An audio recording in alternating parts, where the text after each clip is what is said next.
and welcome to another Warcraft V audio commentary. We're watching Game 2 of the show match between HawK, spawning in as the gray human in the lower right part of the map. This is going to be Ancient Isles versus the mighty undead Cechi. Okay, I butchered his name. Cechi. I was doing good last night. I was practicing. Cechi. I don't know. I'll try some more. But Cechi, the mighty light blue undead in the upper left part of the map. I was gonna actually cast this game yesterday. Funny story, but I was really tired because I closed the night before and then I opened yesterday, so I was like so tired and wiped out. Plus, I had another thing I was trying to do for the channel with a certain Bidu. Not gonna say anything happened. Well, actually, nothing happened. We were trying to make it work. That didn't work out. We're gonna try that again probably another day, fairly soon in the next week or so. And so yeah, that's why things are a day behind. But oh well. Because we're doing it now, we're catching up in the spirit of catching up.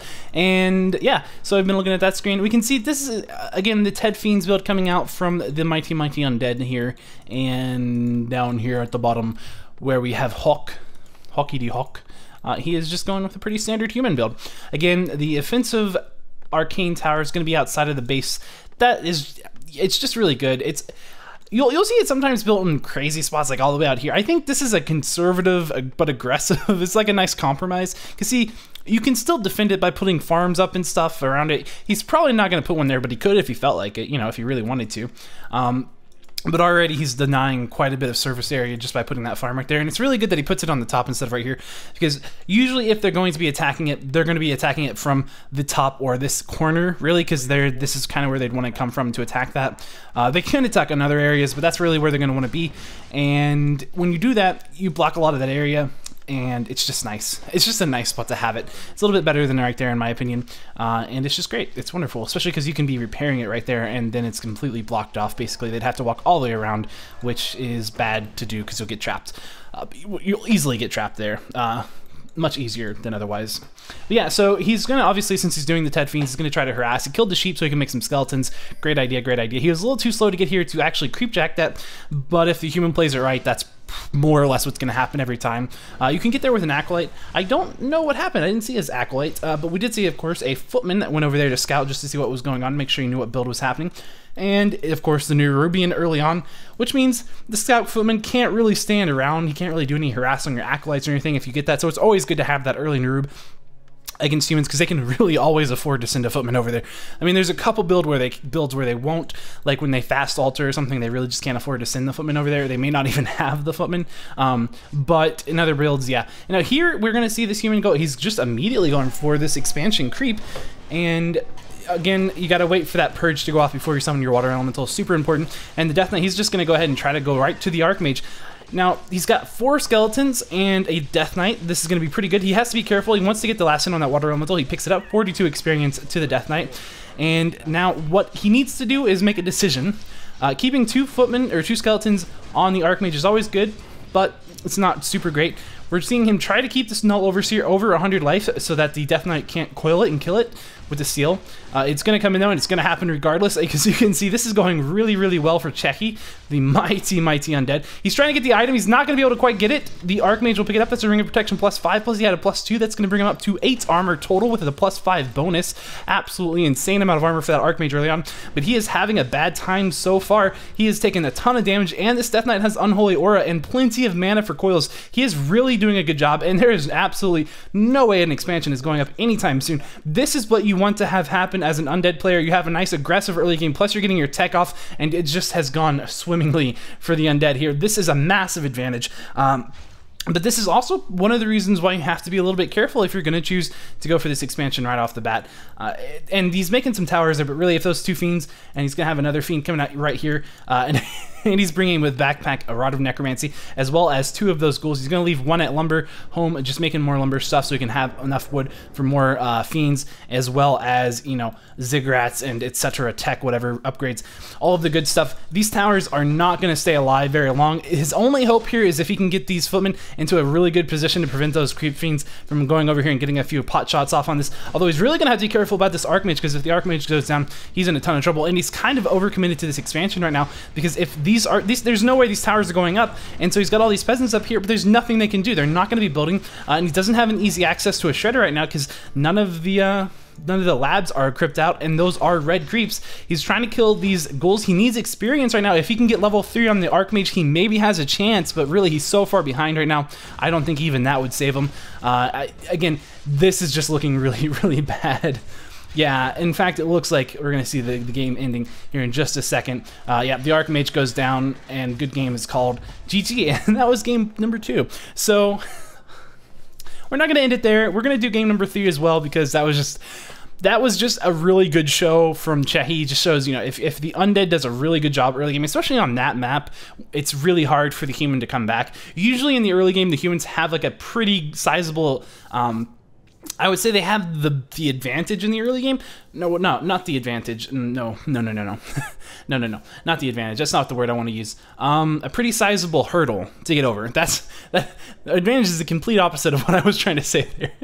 They have a hurdle. They have to get that expansion up if that's what they want to go for. Now, if they want to tech, it's a different story. But if they're going for that expansion, they have to get it up, and that's a hurdle. On Ancient Isles, it's a pretty difficult map to get that expansion up if your opponent plays the way that the undead did. Although normally you're still going to get it up. It's just Cechi played it so well, and you know, HawK maybe just made a couple mistakes, and then he just didn't play it right. In my opinion, he should have just said, okay, I'm not going to get this up. I really just got outplayed there, and he maybe should have went for a different strategy. That's from my opinion. Now, I know HawK's a much better human than I am, so obviously I'm going to defer to him, but in hindsight, it looks like I would say he really could have done a much better job just saying, okay, let's just creep and tech. And he would have been behind, but then getting to the late game and playing for the late game advantage, who knows? But again, Cechi played absolutely fantastically. So let's go ahead and get in game number 3.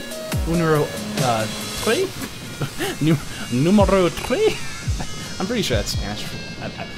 Let's go to game 3. Hello and welcome to game number 3. Yes, indeed. As we continue the wonderful game, yeah, the match, the show match. This is game number 3. So last game we kind of went through all of the analysis and blah blah blah for that game. So this game we're gonna speed it up just a little bit here and get a little bit faster into it. Get into the early game so we can actually start seeing what's happening.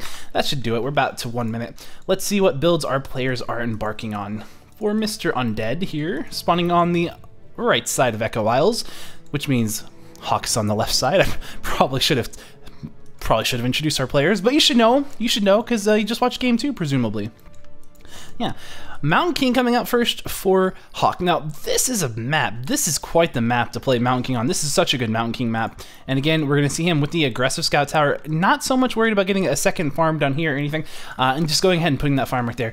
Really a good idea. You can get here pretty quickly with an undead player. And we're going to see him taking this nice long scout route with this acolyte. Now, what is he trying to accomplish with this?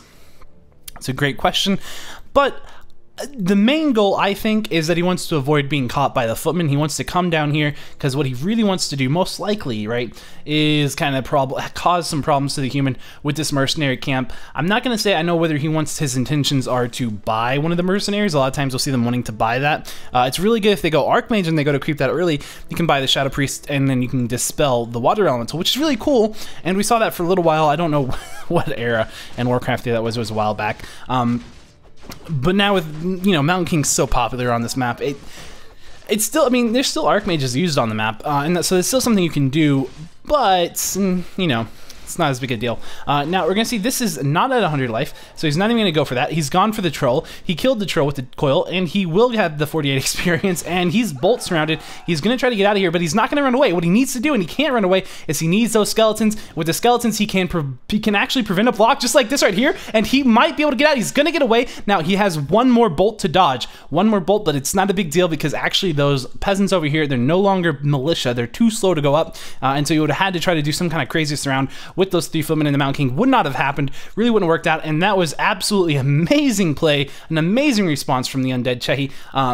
just brilliant, because if you had panicked right there, you would have lost your hero every single time or forced to TP, one of the two. But he didn't panic. He didn't try to run away. He said, I need the skeletons. What the skeletons can do is you can put them to the left, right, up, or below of your hero, put them two together, and it's a whole lot harder to surround it. Instead of doing the normal way to surround it, you have to do that at the same time as microing a unit in front to surround. You're basically doing a 2 or 3 unit surround, which is much harder than a 1 unit surround, and that is the answer to Bolt. That is how you play in the early game. A lot of people ask me, why do pro players, why are they so risky with a Mountain King?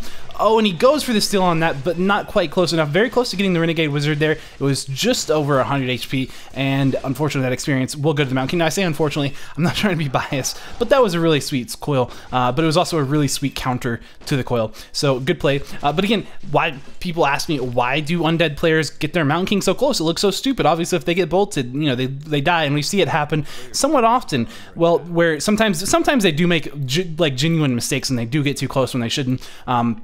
But the idea is because you pretty much need to.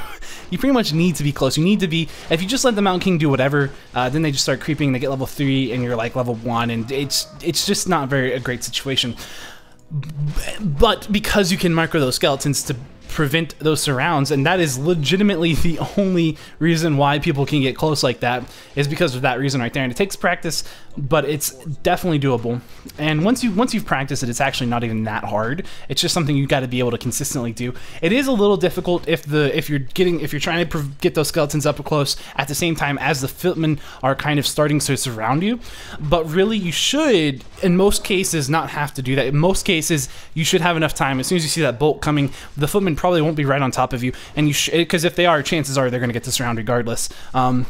Because again, you can do a 2 or 3 unit surround. It's just a little bit harder, but you can do it, and the pros definitely have practiced quite a bit to do it, and they can do it pretty reliably. So tier 2 coming in for the undead player. Over here we can see the human. He is going for the expansion, and down here he's going to try to get some harass off. He has level 3 on the Mountain King. He's definitely looking at this Crypt Fiend as something he will try to kill if he has the mana, and he does have the mana. He was doing just a little bit damage there to the Death Knight. He knows that he's not quite low enough on this Fiend. He needs it to be a little bit lower, you know, maybe get a couple whacks on it, because if he does bolt, he needs to get more than just, he's going to be able to coil it up, and even though it's only level 1 coil, he can, you know, it's at 360, 350 life, and it's on blind and has unholy aura, so it's not going to do a whole lot. He would like to start killing some acolytes, but not really going to be able to do that too much. Killing one, not too big of a deal, because he's not teching. He was already making the acolyte. He knew one was going to die. And, you know, there it is. Nothing much to worry about there. And if you're teching when they come in and do that, that's a whole lot harder. And that's certainly a play you have to be a little bit worried about, a little bit scared about. But the Mountain King, he didn't TP home. He doesn't have really any healing other than his Forest Troll Shadow Priest. And he's actually going to go ahead and creep with this. He knows time is of the essence here. Speed is important. He's getting middle creeps. Middle creeps on this map are super important. It's pretty easy to creep your side of the map on Echo Isles, but Echo Isles has a very limited amount of creeps. And the middle creeps, there's 2 middle camps. They're both oranges. It's this marketplace and the shop down here, and this is the more important one. These are important because these are in the middle of the map. These are harder to get. You have to know where your opponent is, and you have to have the time to do it. So be fast if you can get these. It's important. It's great. It's really good. And he's went ahead and got one. That's great. Now, over here we can see that the undead, he is just going to go ahead and start, he's just going to continue creeping his map. He needs to get level 3, and is he going to go for, what is he going for?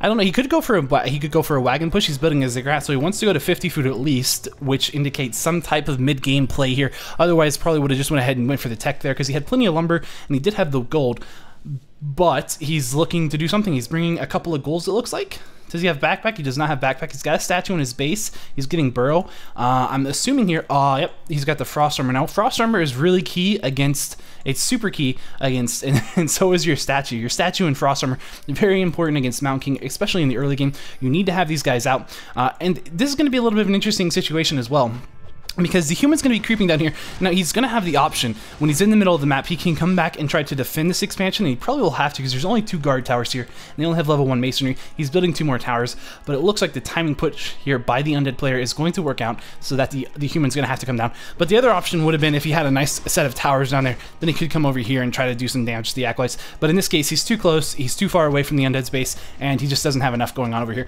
And this is a pretty scary push that we're going to see right now. And this is going to have not level 3, so he's really going to want to kill this tower. He will get level 3 from killing it. As you can see, he's only needing 6 XP right now, and he's maybe going to lose a ghoul. He will lose a ghoul, but it died to a tower, so it's not going to feed any experience over to the Mountain King, who's level 4 currently. Does he have dust? He doesn't have dust, so that is a little bit of a mistake because there's going to be Burrow coming out pretty soon, but you can see how valuable the Frost Armor is. If he didn't have Frost Armor, there'd be no chance he could win this fight whatsoever. And as it is, I'm not necessarily sure he's going to win, but he has a much greater chance. He's already down to 2 fiends, or 3 fiends. Oh, okay, 3 fiends. Yeah, that's reasonable. You really want to be at 4 fiends in this fight. You really don't want to be fighting with less than 4 fiends if you can avoid it, but sometimes it happens that way. And he's got plenty of ghouls and a couple of skeletons here to kind of help make up for that. These one arcane tower, the second guard tower, going to go up. That's really good timing by HawK. Once again, everything in this game you'll normally find comes down to timing in some way or another. You can be pretty sure HawK knew roughly, like, yeah, 8:20, 8:30 is about the time I'm probably going to get pushed by this guy, somewhere in that vicinity, so that's why he started building 2 more towers, and he needed to, and it worked out really well. And if you invest your resources too early on towers or on static defense, or too late, you're in a problem. Timing is so critical in this game, and you just can't underrate it, and it's really difficult to do because we don't have a clock like StarCraft 2. In StarCraft 2, you have a nice clock that tells you the exact game time. You can say, oh, okay, exactly here. Now you have to kind of count days, which is difficult because especially if you're playing a lot of games, they start to, you know, kind of run together. But that's a discipline you really want. If you want to play really well, you have to count days, and you have to count the dots. And you can mouse over, and it'll show you right there. It says time of day right there in the lower right part of the map. You can see it, or you can see that on the screen, lower right part of the screen. Time of day, it tells you right there the exact time. So you can use those timings, but generally just using the dots is going to be enough for most things. And we're just seeing these bolts picking off ghouls left and right. On the bright side, we do still have 2 ghouls over here, so he's getting plenty of wood. He's already, you know, he's got 700 wood stockpiled. And that's one of the good things. If you have 4 ghouls early on, then you can kind of bring those guys out in combat, use them in the fight or in a timing push like what we're seeing here. But a couple more towers coming up in the back. These towers right here were kind of exposed once the shop and the farm. I don't think there was a farm there. The shop died. Now here we're going to see some more militia coming in for the human player. He's just trying to push back, and the undead says, well, you have militia. Those guys will run out on time, but I just need to run away. That's a great time for a Nova. As you can see, as the units start to clump up right there, it's nice to have Burrow coming out. Again, this is really unfortunate that the Mountain King does not have a dust. If he had a dust, he would have already gotten, you know, 2 kills right there. Really good coil on that fiend. It's unfortunate he doesn't have a frost armor on it, but it looks like he doesn't want a frost armor. He wants to go probably for another frost nova, but I'm wrong because he went for a frost armor. So there you go. Fair enough. And now the undead, once again, he is doing a really good job right now in this game, and I would say with this time push. Now the question is, what's going on up here? He's at keep. He is getting out the Blood Mage. Does he have level 5 on the Mountain King? He's not really close enough to level 5, but he can still do Banished Bolts even without level 5. And he finally got the Dust, and now you can start picking off those fiends a whole lot easier. Dust's so important in this matchup as well. And I'm kind of really surprised, I should say, that he didn't go for it earlier. But again, maybe Undeads always get, what am I talking about? They always get Burrow. Burrow's really important on your fiends. You just have to have it. It's one of those critical things. And this expansion's in a lot of trouble, and the human player is just really running out of steam. I'm really impressed. Again, like I said, the human wants to get to the late game. That's when they start to have their advantage against Undead, is in the late game. But, I mean, Cechi is just playing so well right now that it almost looks, to me, it really looks like right now. In fact, he's not even going for Banish right now. He's going for Mana Drain, which is probably a pretty good idea, because he doesn't have... he doesn't have a lot of mana on his Mountain King. He doesn't have a lot of regen. And as you can see, he's got a huge pool, 465, but he's only sitting at like 120 mana. And he can start feeding mana to the Mountain King if he can get the Mountain King and the Blood Mage similar together. And also, getting rid of lit mana on the Lich is actually going to make it a whole lot easier to start killing things, as well as getting it off the Death Knight, because those guys both have so much mana right now. But it's not going to be enough. The Blood Mage is going to go down. This is just too much of an insurmountable advantage for the human player to overcome right now. Again, the Undead playing so great. Just really fantastic play. I know I'm totally like sucking his dick, but I just said that. But yeah, he played really, really well. That was a wonderful game. Well, it wasn't a wonderful game, but for an Undead player like me, just going, oh yeah, that feels good, because I lose to humans on Echo Isles all the time. It's a really hard map, but he just made it look easy to win against like one of the best humans in the game. So really, really well played. Great game. I hope to see you guys next time for game number 4, which will probably be tomorrow. I mean, if I can help, I'm going to try to make it tomorrow. So that's that. Thanks for watching. Sorry about yesterday, and I'll see you next time. Goodbye.